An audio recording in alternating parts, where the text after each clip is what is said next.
Buenas noches, estamos transmitiendo desde las instalaciones de Gastromedics.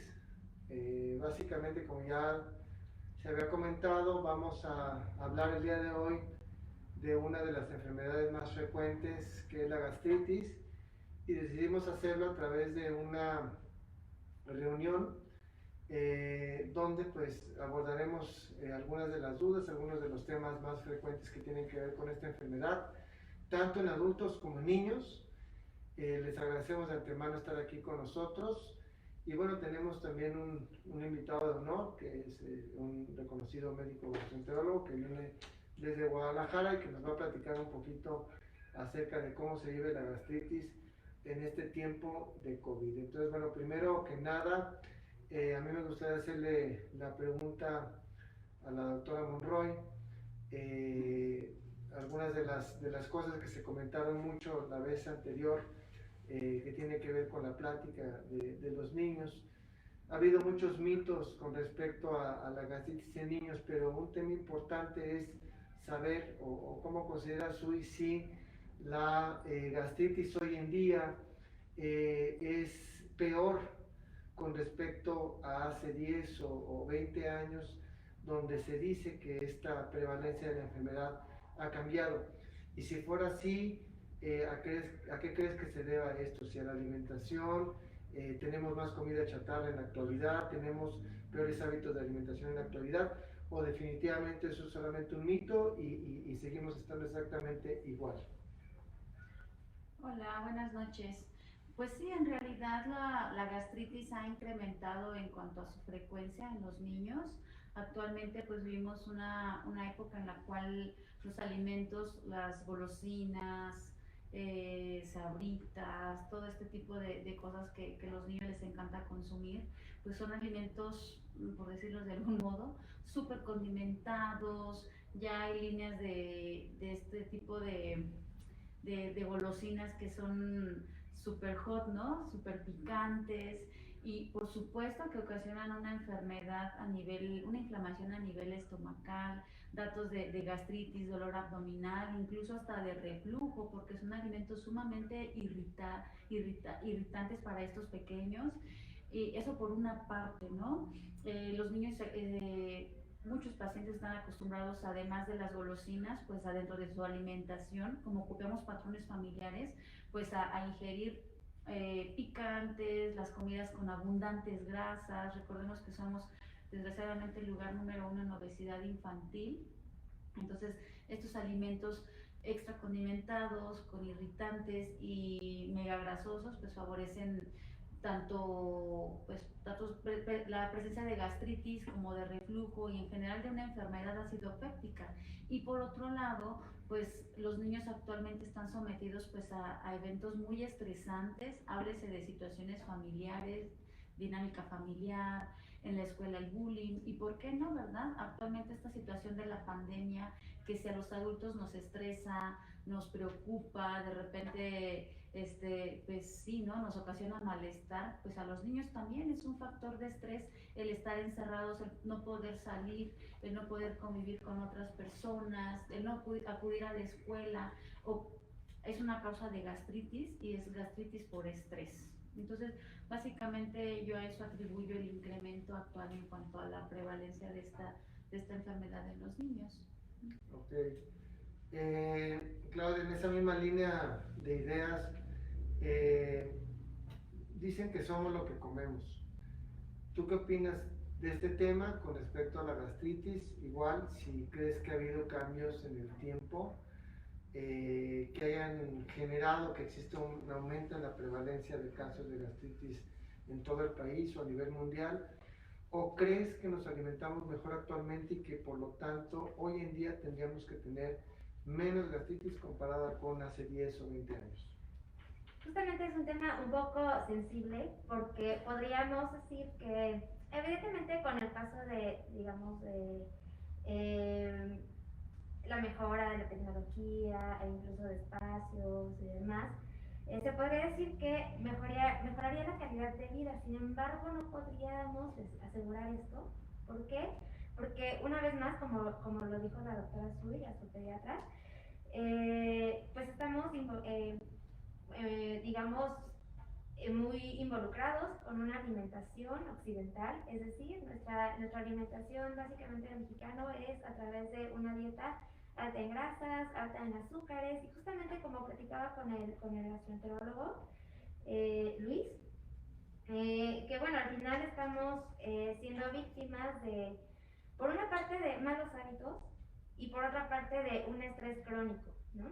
Entonces, podríamos decir que la calidad de vida, por supuesto, no ha mejorado. Otra de las partes más importantes es que al final sí estamos expuestos al estrés y obviamente pues el estrés puede inducir a tener periodos de gastritis más prolongados. Bueno, podríamos decir que también el estrés está relacionado justamente con una falta de descanso adecuado. Entonces también desde ahí entramos con la parte de la nutrición, no nada más entramos con la parte de una alimentación correcta o mejorar la calidad de los alimentos, sino también con esta otra parte de los horarios y ahí es cuando llamamos la crononutrición, el meter los horarios con nuestra alimentación y justamente pues adecuar nuestras actividades de la vida diaria a, bueno, pues a optimizar nuestra salud. Entonces, yo creo que estamos siendo influenciados de una mala manera pues, digamos, de la industria y pues, por otra parte, de una inactividad física. Ahora, tocando este punto importante respecto a la inactividad física, no se les pide que empiecen a hacer actividad física de una manera extenuante o ya que se hagan atletas elite, no. Justamente se les pide que introduzcan a su vida cotidiana unos 30 minutos al día por lo menos, o sea, los 150 minutos que se recomiendan a la semana, el introducir la actividad física. ¿Por qué? Porque esto va a permitir que haya una adecuada comunicación entre este eje intestino-cerebro.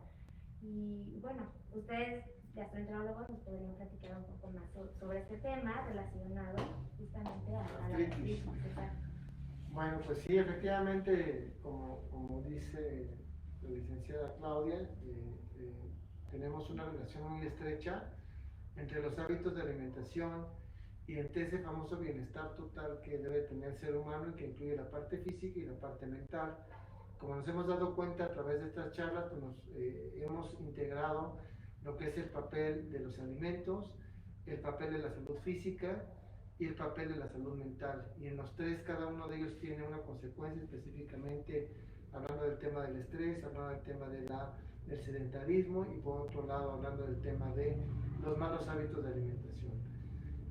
Ahora, bueno, pues nuestro renombrado gastroenterólogo Luis, coméntanos, tú que vienes de otro lugar del país, de Guadalajara, donde tan rica es su comida, ¿cómo ves las diferencias con respecto a aquí? ¿Crees que existen diferencias regionales con respecto al tipo de gastritis? Diferencias regionales con respecto a lo que estamos viviendo para la gente? ¿Crees verdaderamente que la comida, en este caso más condimentada, tiene o no que ver con un aumento en la prevalencia de la enfermedad o verdaderamente esto es un mito? ¿Qué es lo que opinas? Bueno, pues primero, antes que nada, pues agradecerle a todo el grupo de Gastromedics la invitación. Es un honor para mí estar aquí con ustedes.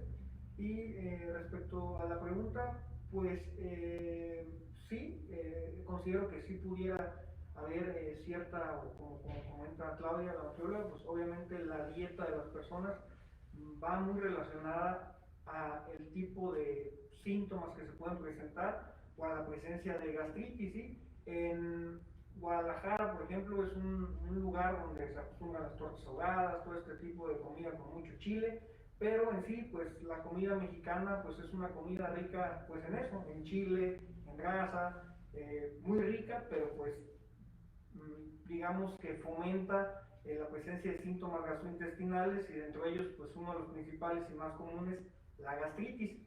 Entonces, como tal, no creo tanto que sea algo regional, creo que en todos los lugares pues la dieta mexicana es relativamente similar en cuanto al uso de irritantes y obviamente pues no creo que es un mito, creo que sí es muy importante la dieta para el control de las molestias, junto con obviamente pues el tratamiento indicado, el tratamiento médico indicado por un gastroenterólogo certificado. Pues, pero sí, la verdad sí creo que tiene mucho que ver la dieta, y obviamente ahorita, como comentan todos, pues todo esto, aparte de la dieta, pues se está exacerbando con la condición emocional que nos tiene esta pandemia. Sí se ha visto un aumento de los pacientes con este tipo de síntomas, entonces pues es un eje que incluye pues todo, ¿no? Dieta, situación emocional, y pues a veces un mal apego al tratamiento que se les deja, pues también eso hace que la gastritis pues esté en aumento también. Perfecto. Y soy, bueno, puntualmente, ¿cuándo, con respecto a esto, a este tema, cuándo recomiendas o cuándo, más bien para la gente, se recomienda que debas de llevarte un niño a consulta? Y si es así, ¿en qué te enfocas? ¿Qué es lo que te interesa específicamente revisar de un niño con este tipo de enfermedad? ¿Y qué estudios le tendrías que hacer? Básicamente el tema va relacionado específicamente al tema de la endoscopía, porque ha habido muchos mitos en ese sentido. Entonces, ¿cuándo para las personas que nos ven deben de llevar tu niño a consulta y cuándo recomendarías este tipo de procedimiento? ¿Cuáles son los riesgos? ¿Es bueno, es malo? Porque obviamente pues muchos papás tienen muchas dudas, no les gustaría obviamente que a sus hijos les hagan un procedimiento invasivo, de hecho por esa razón muchas veces ni siquiera los traen, pero ¿cuáles son las cosas específicas que orientan a que tengan que traer un niño a consulta? Bueno, para las personas que estuvieron en la plática, recordar que todo dolor abdominal en un niño es un motivo de consulta, ¿sí? No podemos automedicar, no podemos indicar remedios caseros. Los niños son pacientes muy especiales, bueno, en general todos, ¿verdad? Pero para mí los niños son pacientes de sumo cuidado, dependiendo de la edad, pues están este dolor abdominal puede ser ocasionado por diferentes situaciones, por eso es que de acuerdo a la edad del niño, a las características específicas de ese dolor, yo puedo sospechar desde un dolor abdominal que no tiene mayor significado, que no habla de una enfermedad grave, hasta sospechar de algo que requiere obviamente proseguir en un estudio, pedirle estudios incluso hasta invasivos, ¿no? Como como la endoscopia digestiva. Entonces, sí, yo siempre he reiterado que el dolor abdominal es un motivo de consulta dentro del área de la gastroenterología pediátrica, pues tal vez sea de las primeras 3 causas de consulta en mi área, porque pues nos hemos enfrentado a pacientes que tuvieron un dolor abdominal, fueron medicados por los papás no una sino varias veces, cuando resultó ser un cuadro de una apendicitis que de poderse resolver de una forma, bueno, relativamente sencilla, ¿no? Con una cirugía, pues fue un cuadro que se complicó y que llevó al niño pues puso en peligro su vida. Por eso, papá, siempre el dolor abdominal debe de ser un motivo de consulta. E incluso yo soy no me gustan las videollamadas o las consultas virtuales, porque no hay como revisar, como explorar a un paciente. Sí puedes interrogar, pero los datos que tú obtienes cuando exploras un abdomen pues son sumamente valiosos. Como médicos sabemos que hay puntos específicos que nos hablan de enfermedades en especial. No es lo mismo tener un dolor en el área del estómago, el epigastrio, que en otro sitio. Entonces, por eso la consulta médica es muy importante. Entonces, si yo durante el interrogatorio que realizo en la consulta, en la exploración física, detecto ciertos datos de alarma que me hagan sospechar en una enfermedad importante, pues vienen siendo que mi niño tenga dolor abdominal asociado a fiebre, asociado a diarrea con sangre, un dolor abdominal que lo despierta en la noche, un niño que no está comiendo bien, que incluso ya perdió peso, que tiene manifestaciones extraabdominales, por ejemplo, dolores articulares, dolores musculares. Vaya, son los principales datos que me hacen que como médico me saltan y que me hacen pedirle a los papás pues algún tipo de estudio, porque afortunadamente la gran mayoría de niños tienen dolores abdominales que no representan enfermedades importantes, pero mi quehacer médico es detectar a ese paciente que debo de estudiar. Entonces, dentro de los estudios, bueno, podemos empezar con exámenes de sangre, dependiendo de mi sospecha diagnóstica, no siempre pedimos todos, ¿verdad? Pero hay estudios como los de sangre, biometrías químicas, pruebas de función hepática, y avanzando, bueno, estudios de materia fecal, incluso hasta estudios de orina, porque los niños con infecciones urinarias pueden tener dolor abdominal, exámenes de materia fecal, ya lo comenté, ultrasonidos abdominales, pensando en alguna víscera en especial que esté afectada, tomografías, etcétera. Pero un estudio que sí llega a preocupar mucho a los papás, pues son las endoscopías, que son estudios pues de la vía digestiva alta, existe alta y baja, ya sea que se realicen por la boquita o por el ano, por el recto. Y bueno, en estos estudios que tienen ciertas indicaciones muy precisas, pues requieren anestesia. Entonces, precisamente a los papás preocupa mucho que el niño pueda tener algún problema, ¿no? Sabemos que todos estos tipos de estudios pues tienen, por supuesto, claro que cierto riesgo, cierto porcentaje, aunque mínimo, pero existe, de que pueda haber una potencial complicación. Sin embargo, bueno, deben de realizarse por personal capacitado en lugares adecuados, donde se cuente con los recursos para poder resolver esas potenciales complicaciones. Entonces, cuando uno lo propone es porque el niño lo amerita. Bueno, no lo propone, cuando uno lo pide es porque lo necesito, porque tengo una sospecha de que me va a servir para encontrar la causa del dolor abdominal, en este caso de mi paciente. Entonces, no a todos los niños se les hace, son casos muy especiales, pero la relación que yo entablo con los papás es muy importante porque yo debo de ofrecerles, obviamente, las ventajas, explicar las potenciales complicaciones y establecer una relación de confianza, ¿de acuerdo? Bueno, pues básicamente eso. Ok, muy bien. Y pues nosotros también los adultos básicamente hacemos el mismo abordaje. La endoscopía pues hoy en día es una herramienta más que utilizamos los médicos específicamente para el tema de la sospecha de gastritis. Como ya se mencionó, pues las diferencias probablemente que hay con los adultos, entre adultos y niños, tendría que ver en el punto del riesgo de que los adultos presentan otro tipo de enfermedades como la úlcera, no nada más la irritación del estómago, sino verdaderamente la úlcera, una úlcera ya inclusive complicada, o inclusive pacientes que puedan tener riesgo de cáncer de estómago. Esos son los problemas que diferencian entre adultos y niños, específicamente en el tema de por qué utilizar o realizar esta herramienta de diagnóstico como la endoscopía. Pero sí hay muchos mitos en ese sentido, debido a que es un procedimiento invasivo, pero afortunadamente, como ya se mencionó, pues es un procedimiento seguro, un procedimiento efectivo y que nos permite en la mayoría de los escenarios llegar a un diagnóstico preciso, evidentemente, como ya mencionamos, siempre y cuando la historia clínica nos oriente a que podamos llevar a cabo este procedimiento. Pero también ha habido otros temas importantes.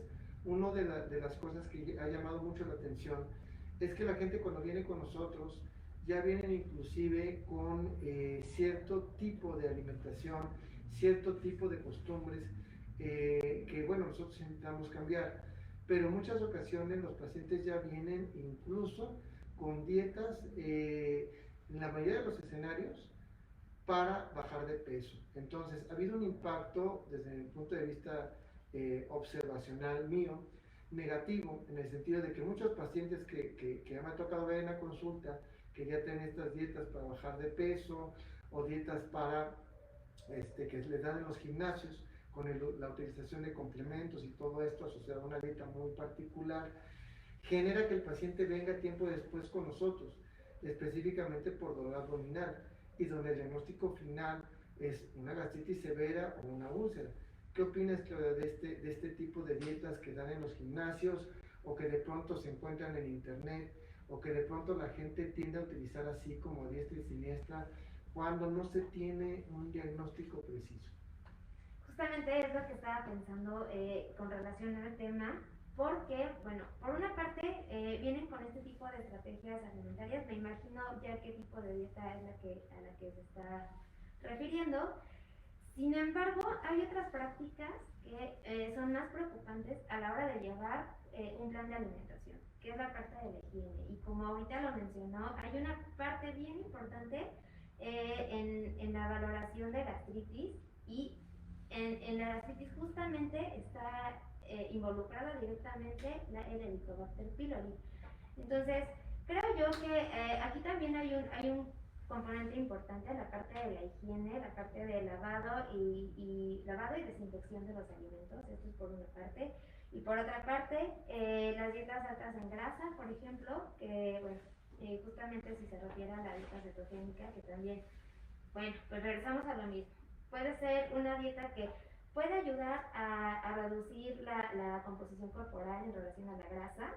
Sin embargo, también se puede atribuir a que al ser alta en grasa probablemente tenga relación con el aumento de los síntomas de gastritis. Entonces, este sí es un tema un poco complicado, pero también, bueno, repito, esta parte de el lavado y desinfección de los alimentos también es un tema muy preocupante. Y me gustaría que abordáramos el tema de Helicobacter pylori. Si me pudiera el doctor Luis, por ejemplo. El doctor Luis es experto en Helicobacter, es un renombrado gastroenterólogo pues de la tierra tapatía. Entonces, ¿qué opinas, Luis, del Helicobacter? ¿Es un mito, una realidad? Muchos pacientes ya vienen con el diagnóstico, inclusive histológico, les preocupa mucho esto porque lo vieron en la tele. Hubo campañas, inclusive hace algunos años, donde de detección masiva de Helicobacter pylori. ¿Qué sabes de eso? ¿Qué nos interesa saber? Y a la gente, ¿qué le recomendarías con respecto a la información que debe tener de esta bacteria? Okay. Bueno, pues el Helicobacter pylori es una infección muy común en las personas mexicanas. Aproximadamente el 80% de las personas mexicanas lo tenemos o lo podemos tener. Y es una bacteria la cual tiene un rol muy importante en la generación de síntomas gastrointestinales altos, más que nada en lo que viene siendo la gastritis y en la generación de úlceras. Es incluso la causa más común de que las personas puedan tener una úlcera.